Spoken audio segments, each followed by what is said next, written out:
It was 31st December 2019.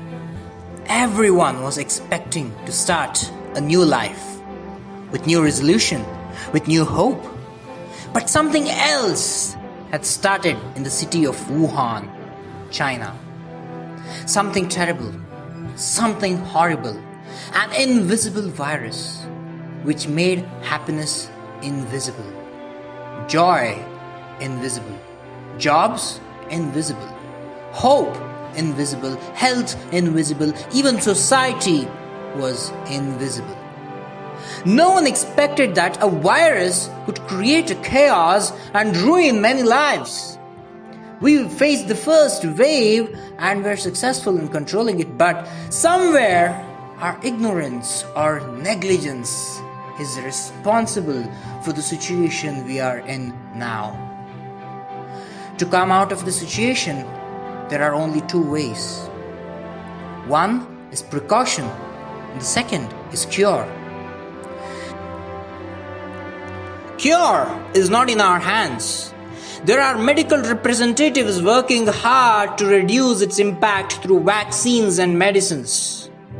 But precautions is in our hands. Now let us go through the precautions which we should take being responsible citizens.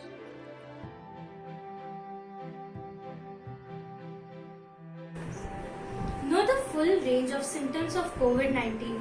The most common symptoms include fever, dry cough and tiredness. The other symptoms which are known to affect patients include loss of taste or smell, headaches, body aches, sore throat, diarrhea and even skin rash.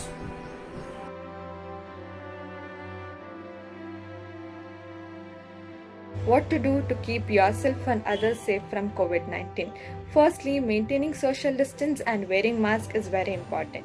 When it comes to maintaining social distance, at least 1 meter of distance between yourself and others is very important, so that it reduces the risk of transfer of infection from one person to another person when they sneeze, cough or while talking. If possible, even maintaining a greater distance between yourself and others would be much more better. Secondly, by wearing mask. It's not just only about wearing mask.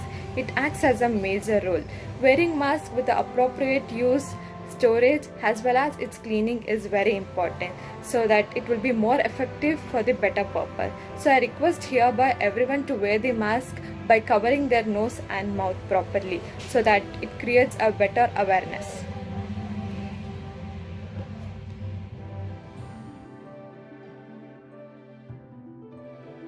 Clean your hands before you put your mask on, as well as before and after you take it off, and after you touch it at any time.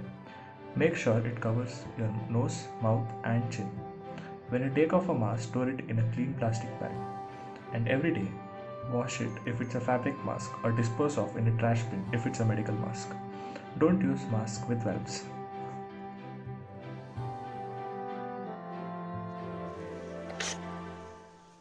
When you are prevailing with a problem of cold and cough, make sure that when you sneeze or cough, take a tissue and cover your nose and mouth while sneezing or coughing, so that it doesn't transmit to the other person. After the usage of the tissue, properly dispose the tissue into the dustbin so that it doesn't affect the other person while around you, and even take the proper precautionary measure while cleansing or sanitizing the things around you, which is simultaneously used by the other person, so that it doesn't infect the other person or getting infected by other person to you. So cleanse the things around you or sanitize them, such as door handles or the mobile screens which are used by the simultaneous person for their usage. If you have any kind of fever, cough or difficulty in breathing, please contact your local health authorities and follow every direction which is being provided by your local health authorities. Keep yourself updated with the latest information available on trusted sources such as WHO or local and national health authorities. Your local and national health authorities and public health units will provide you with the best advice what people should be doing to protect themselves. We all want to get out of these desperate conditions. By following mentioned precautions, we all can fight this virus unitedly and make this invisible virus vanish through learning from our mistakes and for the good of humanity.